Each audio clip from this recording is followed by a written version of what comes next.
Don't excessively exercise, though. Try not to, but apparently, I don't know what this evasion of scrutiny thing is.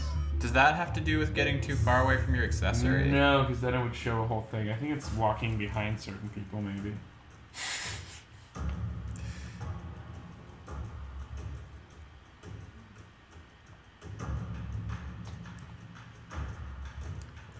This is the only game I can think of that integrates like an incomprehensible bureaucracy into the game as one of the like main mechanics. Yeah, I mean that's pretty cool. Yeah, that's like the centerpiece feature of this game.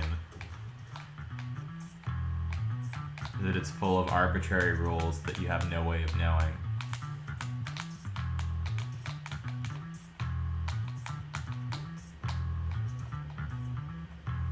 I hate him. Thanks, Shaz, man. Yeah, the Shaz thing is pretty lame. What's his last name? Do you know? No. I'm just wondering what the B on his like I'm sure shorts it's his name. stands for. I bet it's his name. Wish you could change his outfit. I mean, it fits his personality. Yeah.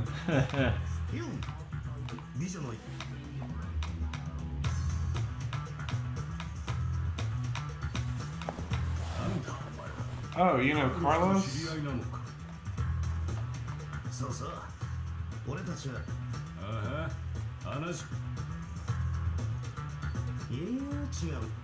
Blah blah blah.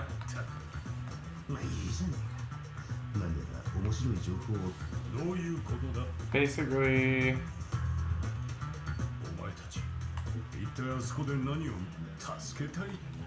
Ue is very like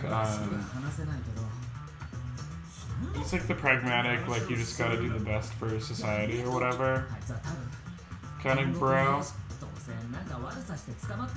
So he hates everything we try to do in the game.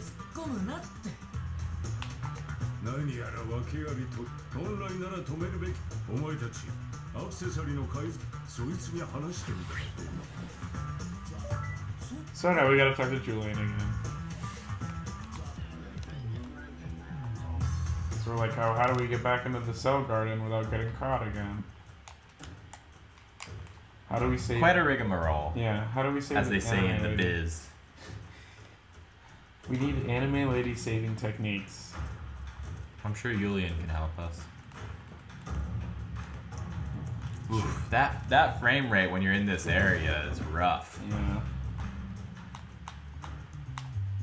Everywhere else seems to be okay, but just doesn't like that one area. I wonder if there are any substantial hardware differences between the Vita and the PlayStation TV. I don't know.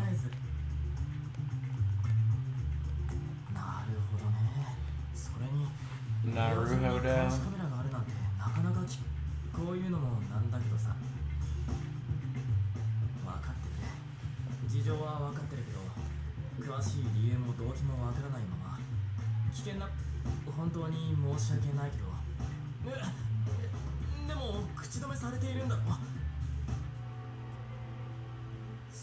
We're trying to coerce him. It's fucking stupid.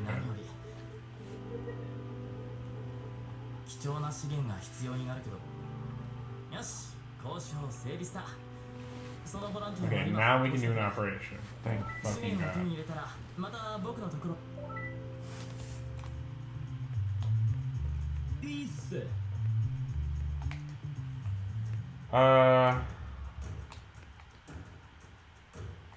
It's funny because this game is very much like about privilege and society, but it doesn't really... It does the very heavy-handed critique, but it doesn't do the nuanced side of it. It doesn't really seem to me like that's what it's trying to do necessarily. Like, it seems like it's more just using that as like a setting. It doesn't seem like this game has a lot to say about privilege and society and freedom necessarily. It seems like it's just kind of using that as like a background. Or like a device. Yeah. I guess you're probably right. And it's the same way that, like, you know, like, I don't feel like Logan's Run has a lot to say about its oppressive society. Really? Not really. I don't know if I'd agree, but I mean, it's critical of the society it depicts, but I don't think it has a lot more than that to say about it. I feel like primarily that's a case of it just being a setting that allows them to tell a certain kind of story. right. Which is, that's kind of what it seems like is going on here too. Like, I'm not really expecting social commentary out of this game.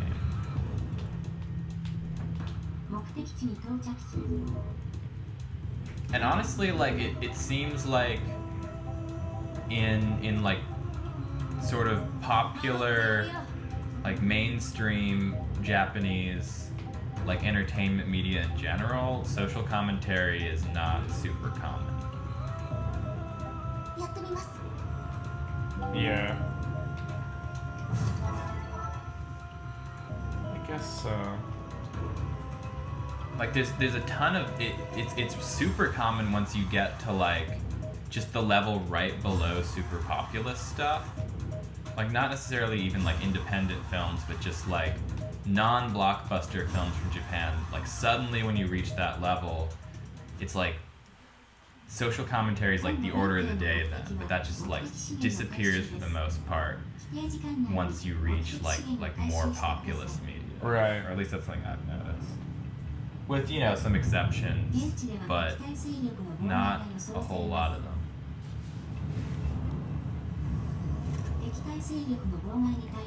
So this is one of the first missions they give you where there are abductors, but you don't actually have to deal with them at all. Like, Oh, that's convenient, isn't it? like, a lot of this game, like, is not about abductors in the slightest. In the sense that, like, you're supposed to be doing something else and they're just there. They're just around doing their thing. Which is how this game is kind of different from, like, a Monster Hunter type game. Because, like, in Monster Hunter games, like, you're always supposed to be doing something around the monster, you know? Well, yeah, otherwise it would be, wouldn't be much of a Monster Hunter game, then would it? You wouldn't call it Monster Hunter. Then it would be Monster Ignorer. Well, in this mission, we're just supposed to, like, collect. That's so annoying. Collect items for Julien. We could get more items by fighting the abductor if we wanted to. What's the time limit? 20 minutes? Maybe we should.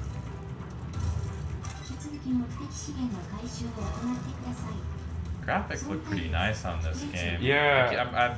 I keep being impressed by it, for a portable game at least. I mean, jeez. Oh shit. What the fuck?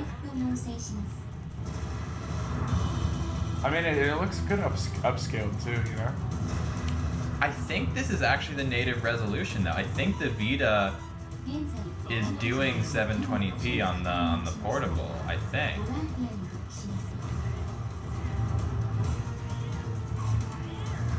I wouldn't swear to it though. Which in and of itself is pretty impressive.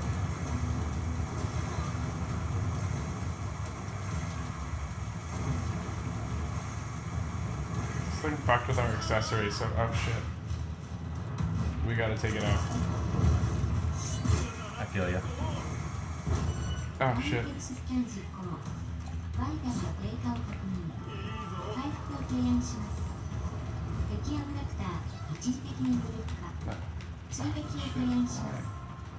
There we go. So we can collect that if we can find it. Yeah, they do a lot less damage when they don't have a giant, like, cannon on their face.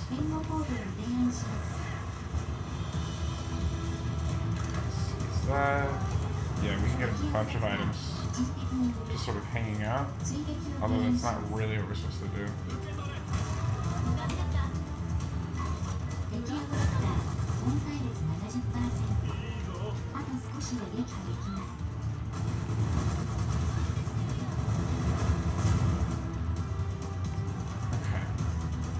I hope more games with production values on this level come out for the Vita.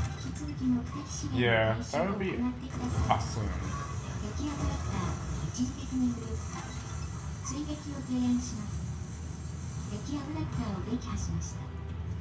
I think it's something to maybe be a little bit concerned about, just with the Vita still not selling as well as it should. I mean, People are going to take less risks on expensive games like this, but yeah, I mean, I think that's that. I don't think the Vita is ever gonna recover from that. yeah. But I don't know. I mean, if like having good, nice games is certainly going to help it if people are willing to do that. Yeah, I mean, I certainly don't think it would hurt. The thing about the Vita, though, is like in Japan, the Vita has like 4 times more games, Yeah. and like it's still not selling well in Japan either. But like it's certainly It's kind of like it's a Dreamcast situation. yeah. Dreamcast has like, what was it, like the libraries, I think, am I remembering right, it's like 200 games in the US and then like 800 in Japan, Yeah, something like that. Yeah. significantly more.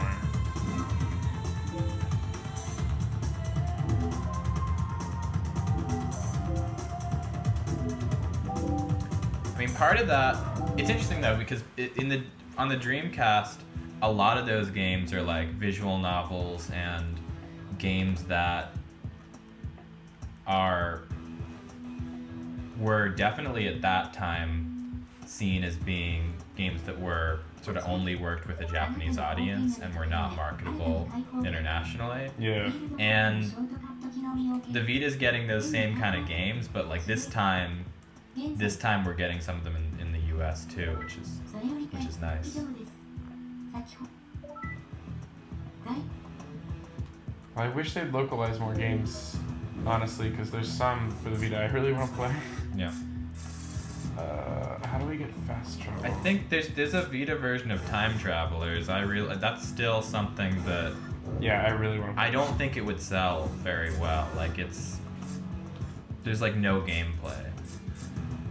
And it's a weird game. I don't think it would do that well, but it's cool. I hope it's like, I feel like it's too late now maybe. Really? Well, I don't know, that game's a few years old at this point, so it doesn't look like anyone's jumping on it. It also tanked in Japan. I think that's the big problem. Right. It originally was I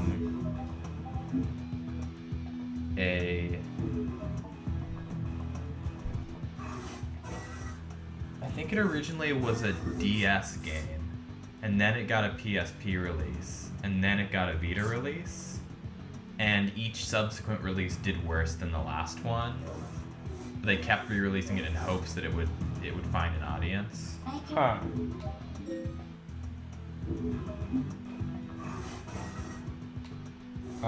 So we have some like optional missions we can do, so I'm just gonna do one. Hey, why not?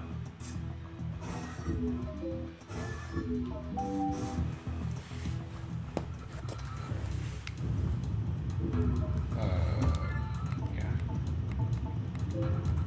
Comrades. Anime lady? Anime lady? Anime lady. All the single anime ladies. Yeah, I mean, there's just like, I understand that it's like hard to take a chance, you know, on a lot of stuff. But like, I don't know, the Vita is like, it's so underrated to me. But I think it's definitely too late for it to ever not be that. Yeah. It's also like it's not that this is a bad idea, but the Vita sort of conceptually, like as a premium portable, is kind of something that's never really worked. Like that hasn't been a thing yet, really, that's ever been super popular. Yeah. And I think it could be, and I think there's justification for like a high price, like premium portable console to exist, but I think it's kind of a risky concept still. Yeah. In general. Which is too bad. I think. Oh shit.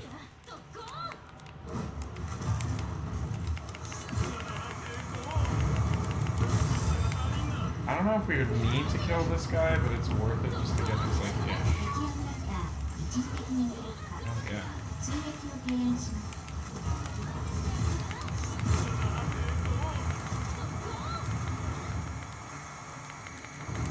Just jump. Oh shit. Okay. Perfect.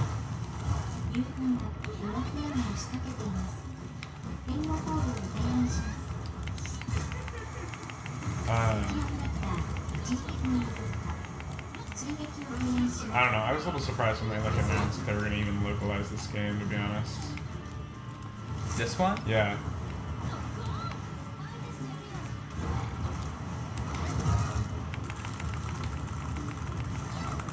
I mean, they clearly spent a lot of money on it, so Yeah. I can understand them wanting to get as much as they can out of this one.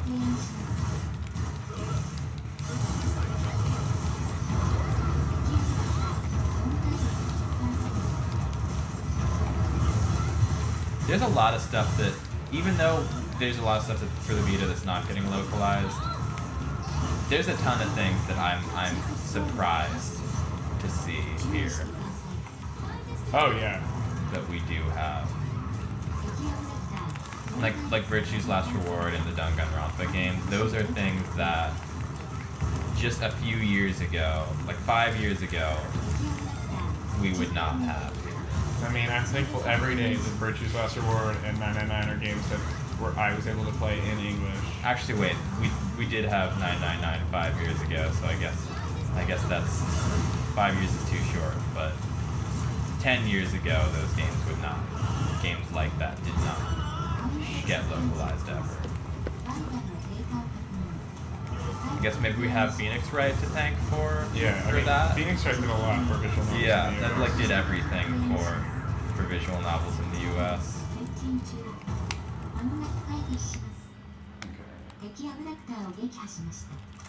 What a good job we did. Anything else we can harvest? No. Okay. Yeah, we didn't have to do that at all, but it's fun. Well, Phoenix Wright should be a lesson that if you take a good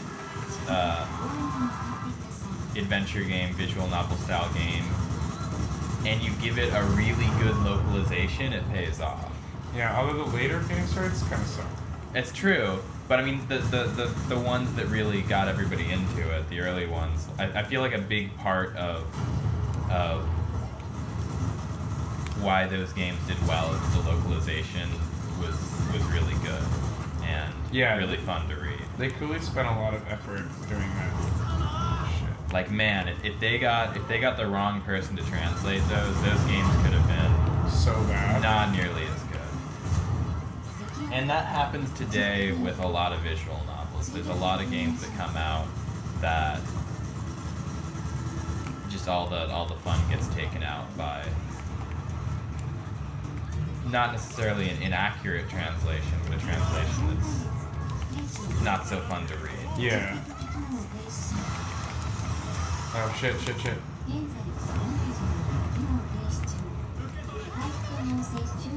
Fucking accessory, man.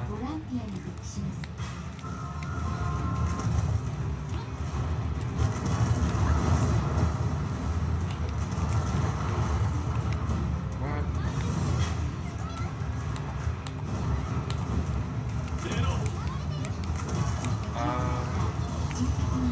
Jump. Wait, really? I can't sever?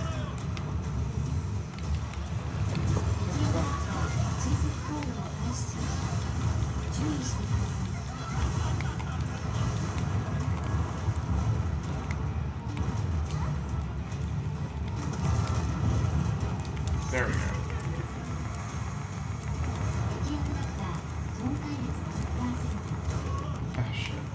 How long do you think this game is? Seems long. Yeah, no, I mean, I know there's more than like 7 code levels. So that's indicates longness.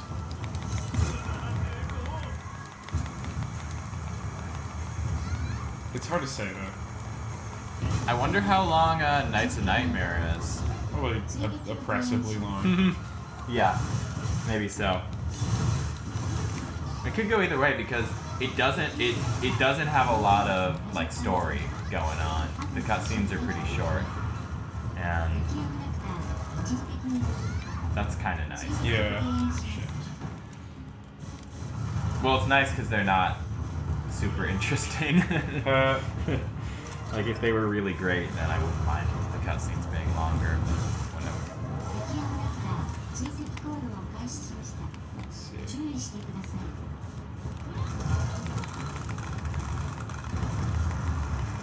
Oh, this is not going to go well for me.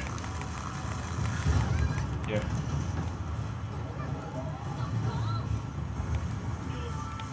What a bunch of assholes. I know. They're dicks. Get out of Honolulu, guys.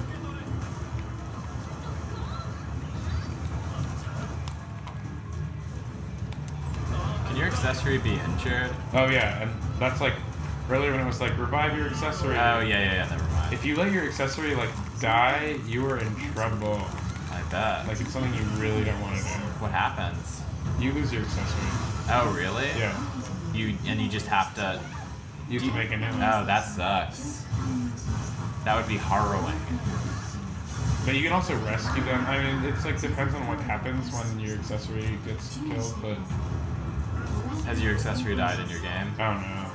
I love my I'm not accessories. gonna let that happen. No, absolutely not. And also, the game gives you so many like warnings when you need to deal with that. What's your accessory like? It's kind of like the one you made.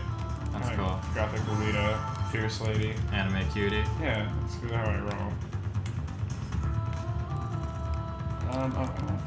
Jump. Oh, there's not a jump button. Forget that. There's a thorn button.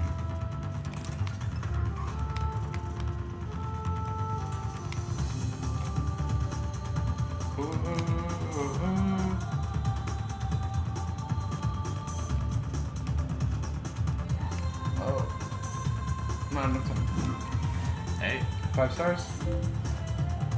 Man, we probably got a bunch of crazy stuff. Yeah. A couple of things to donate to the oppressors. Hashtag greater good.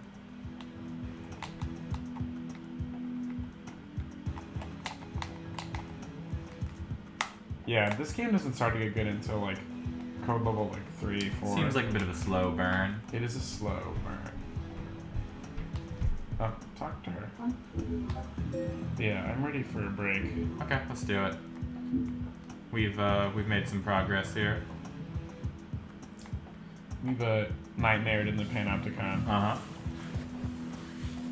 Wow, that's Freedom Wars. It is a really good game. It is a slow burn. A lot of people have been like, when talking about it, like, oh, it's just a super long tutorial for a long time, which I guess is true if you expand what a tutorial is supposed to be into like a very slowly being introduced to stuff. I mean, even this what we've played so far, the the slow part apparently, it seems entertaining enough. Like it's fine. I mean, and like it's not bad. It's not bad in the even though there's a story hasn't totally materialized and you're kind of just biding your time. But I don't know. It has fun mechanics and ridiculous anime people. Yeah, and I've skipped through a lot of the dialogue tonight, mostly because I'm just like, whatever, it's not that important, which, whatever, but if you're playing it by yourself, it's worth it just to get into the zone, the anime zone, if you will. Well, let's play this game again sometime. I'm still into it. Yep, Freedom Wars. It's Cool game. good.